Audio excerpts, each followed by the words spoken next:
You're managing a household that runs on systems. Income comes in on a schedule, mortgage or rent drafts automatically. Utilities, insurance, groceries, and school expenses move through the same accounts month after month. Life insurance usually sits quietly in that flow, unchanged, assumed to be handled. And that's often where problems start. Not because someone made a bad decision, but because a reasonable decision stopped being revisited while everything else kept changing.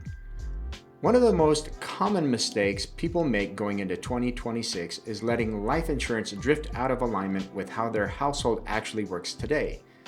Income changes. One spouse's role shifts. Kids get older, debt gets refinanced or paid down, savings grow. Sometimes expenses increase even as income rises, but the life insurance decision stays frozen, even though the exposure it was meant to address has moved. Over time, that gap quietly widens, and most people don't notice it until they're forced to look. Another mistake is tying life insurance to a simple rule of thumb instead of to real cash flow. You'll hear things like 10 times income, and that number gets treated as definitive. In practice, income alone doesn't tell you much. What matters is how money actually moves through your household when things are normal, and what would still need to move if you weren't there. Mortgage payments don't care what income multiple you used. Childcare costs don't scale neatly with earnings. Healthcare premiums, education costs, and day-to-day household services don't either. This becomes even more obvious in households where income and responsibility aren't evenly split. If one person earns most of the income while the other handles most of the unpaid labor, losing either one creates immediate financial consequences. In one case, income disappears. In the other, expenses appear. Outsourcing childcare, household management, transportation flexibility, or schedule coverage carries a real price tag, even if it never showed up explicitly in the budget before.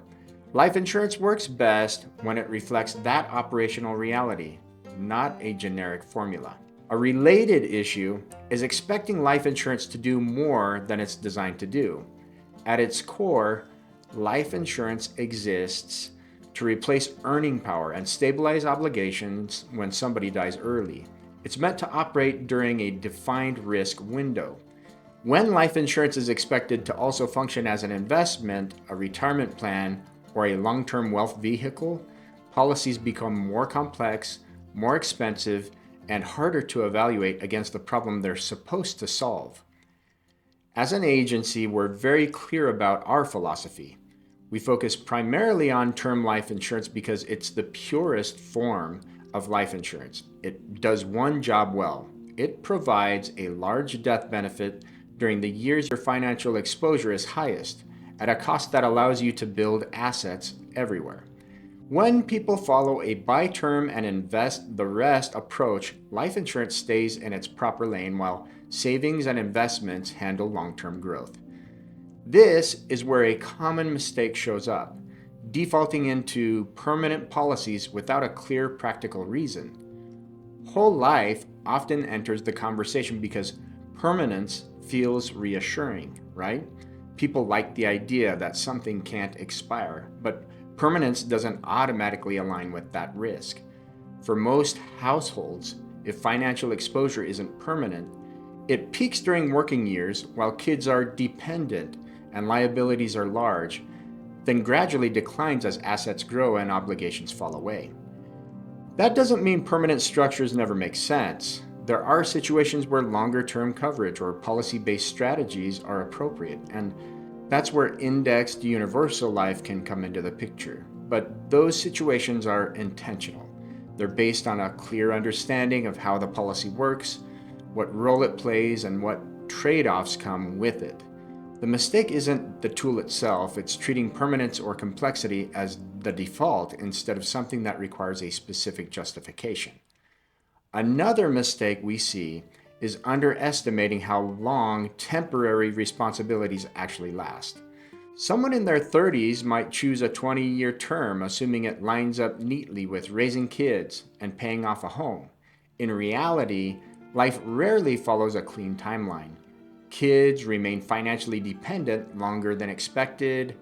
Education costs extend further. Career paths shift. Mortgage terms get adjusted.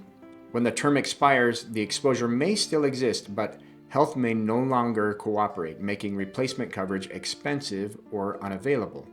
This is also where it helps to understand what actually happens operationally in the first 6 to 12 months after a death. That period is where life insurance does its most important work. Bills don't pause, mortgage payments are still due, rent still drafts, utilities, insurance premiums, and everyday expenses continue on schedule. At the same time, income often drops immediately, even if there are survivor benefits or other resources coming later. In the early weeks, there are also new expenses that weren't there before. Funeral and memorial costs, travel for family, time away from work, childcare adjustments, and administrative costs all stack up quickly. None of these are catastrophic on their own, but they arrive at a moment when the household is least equipped to absorb disruption. Assets don't usually step in right away. Investment accounts may be earmarked for long-term goals. Retirement funds carry tax consequences. Business interests take time to unwind or transfer. Even when everything is well organized, liquidity doesn't appear instantly. Life insurance is often the only asset designed to deliver cash quickly and cleanly during that gap. Over the following months, decisions start to pile up. One spouse may need to reduce work hours or step away temporarily. Housing decisions may need to be evaluated. Debt may need to be restructured. Education plans may need to be revisited. Life insurance is not there to solve every long-term question, but it creates breathing room so those decisions can be made deliberately instead of under pressure. This is why term insurance aligns so well with real-world timing. It's built to cover that high-impact window when income replacement and liquidity matter most, not to function as a permanent financial structure. When coverage matches that reality, it does its job quietly and efficiently. On the other end of the spectrum, some people look into peak coverage for far longer than their exposure justifies. They continue paying for a large death benefit long after the mortgage is manageable, savings are strong, and dependents are nearing independence. Life insurance should taper as responsibility tapers.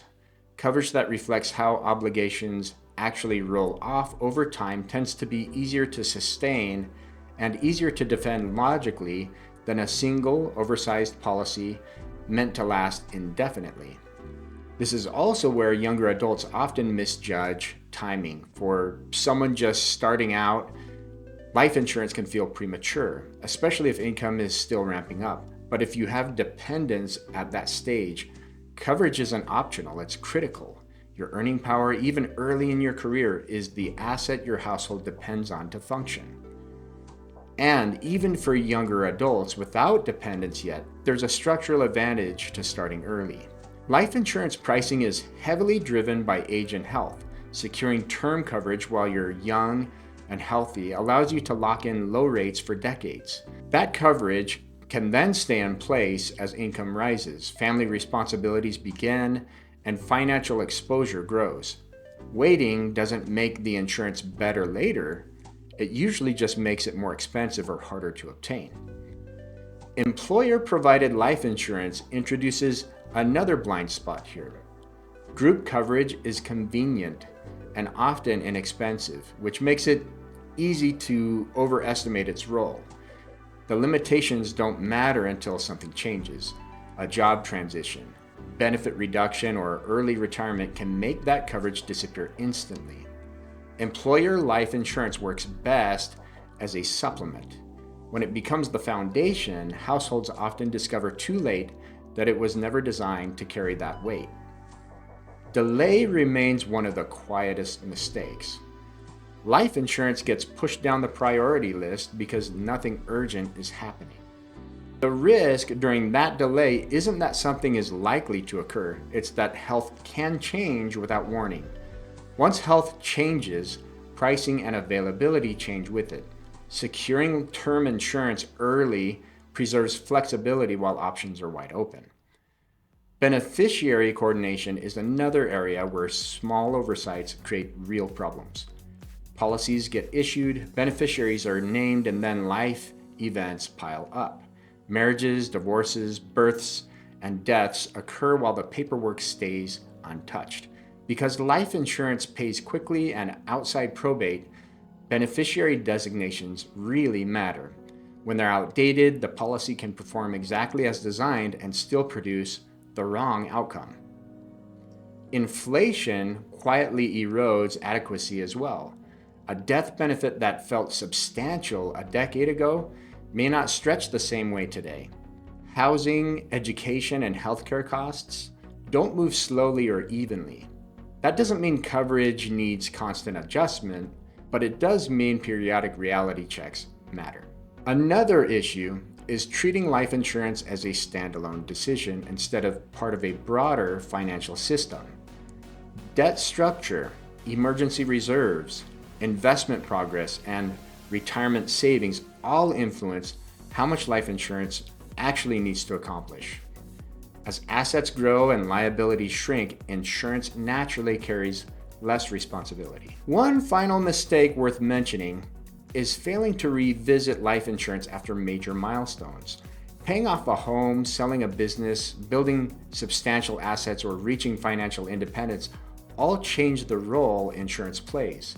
A policy that was critical during accumulation may become unnecessary later. Life insurance should conclude when the risk it was built for concludes, not linger out of habit. When you step back, the common thread is alignment. Life insurance works best when it mirrors how your household actually functions, how much money flows, and how responsibilities change over time.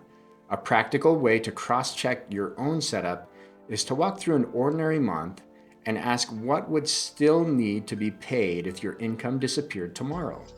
Which obligations continue, which eventually stop, and how existing assets would step in over time. If your coverage broadly tracks that reality, you're likely in a good place. If thinking through that has you reassessing how your own coverage is set up, you can leave a comment below. And if you want a quick review to see whether things still line up with how your household actually works today, you can visit wpinsure.com. If this was helpful, feel free to like or subscribe so you can see future videos as they come out. Thanks for watching.